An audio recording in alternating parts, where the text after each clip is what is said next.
आपके घर में अगर तंत्र बाधा है, भूत बाधा से आप ग्रसित हैं, खूब उपाय करवा ली, लाभ नहीं हो रहा, बार बार प्रेत बाधा सता रही, आप अपने घर पर नरसिंह कवच भोजपत्र में लिखवा करके घर की दरवाजे की देहरी पर अभिमंत्रित करवा करके टांग दीजिए, आप तंत्र से बच जाएंगे। ये भूत प्रेत भी अंधविश्वास और अशिक्षा देख कर ही आते हैं क्या? भूत प्रेतों को भी वैज्ञानिकों से डर लगता है क्या कि उन पर नहीं उतरते?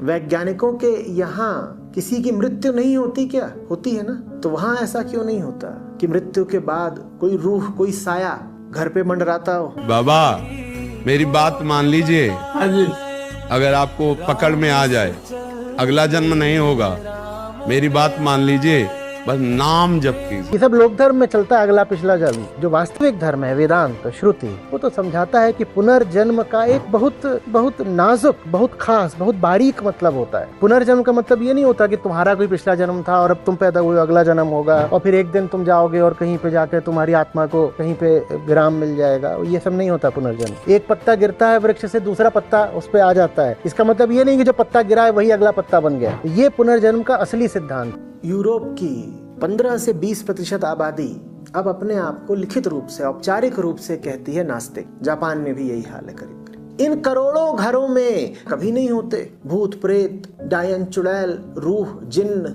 के अफसाने? क्यों नहीं होते भाई?